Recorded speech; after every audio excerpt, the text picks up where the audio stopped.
یہ سدائے حریت جموں کشمیر ہے۔ کشمیر اپڈیٹ کے ساتھ اپنے سلام۔ بھارتی حکومت نے کشمیریوں کو اپنی ہی سرزمین پر اقلیت اور اجنبی بنانے کے گھناؤنے منصوبے کے تحت ایک اور قدم بڑھاتے ہوئے باقاعدہ حکم نامہ جاری کر دیا ہے، جس کے تحت اب مقبوضہ علاقے میں کم از کم 15 سال تک رہائش اختیار کرنے والے بھارتیوں، 10 سال تک سرکاری خدمات انجام دینے والے ملازمین کے بچوں، 7 برس تک تعلیم یا 10ویں اور 12ویں جماعت کے امتحانات پاس کرنے والے بھارتی طلباء کے علاوہ تقسیم ہند کے وقت پاکستان سے نقل مکانی کرنے والے ہندوؤں کو اب ریاست کی باشندگی کی اسناد ملیں گی۔ بھارتی حکومت نے مقبوضہ ریاست کے سابق وزرائے اعلیٰ کو حاصل خصوصی مراعات بھی ختم کر دی ہیں۔ قابض انتظامیہ کی طرف سے کورونا سے بچاؤ کے نام پر نافذ کرفیو جیسی پابندیوں کے باعث پہلے ہی سے محصور کشمیریوں کی مشکلات میں بے پناہ اضافہ ہو گیا ہے، جبکہ جموں سری نگر شاہراہ کئی روز سے بند ہونے کے باعث مقبوضہ علاقے میں قحط جیسی صورتحال پیدا ہونے کا خدشہ ظاہر کیا جا رہا ہے۔ مقامی لوگ کہتے ہیں کہ قابضین وبا سے بچاؤ سے زیادہ کشمیریوں کو دبائے رکھنے میں سنجیدہ ہیں۔ سرون کوٹ پونچھ کے ڈگری کالج میں قائم قرنطینہ میں احتیاطاً رکھے گئے مزدور پیشہ افراد نے حکومتی انتظامات کا بھانڈا پھوڑتے ہوئے کہا ہے کہ انہیں بے یار و مددگار چھوڑا گیا ہے۔ انہوں نے قرنطینہ کو ایک جہنم قرار دیتے ہوئے کہا ہے کہ انہیں مناسب خوراک اور دیگر بنیادی ضروریات نہیں دی جا رہی، وہ فرش پر سوتے ہیں جبکہ ان کے پاس کمبل بھی نہیں ہے۔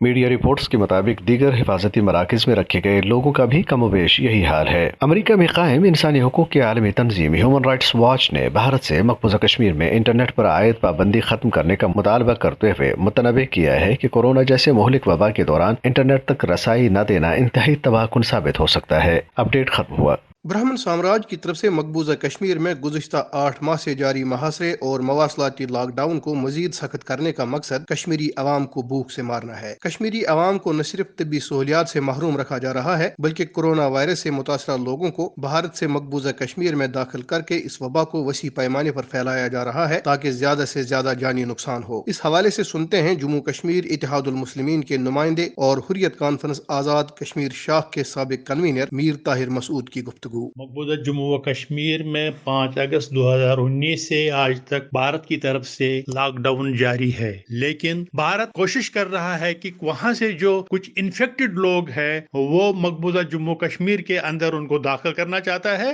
تاکہ کشمیر میں اس وائرس کے خوف سے لوگوں میں مزید وہاں پر خوف ہراس پھیل جائے اور وہاں پر جو زندگی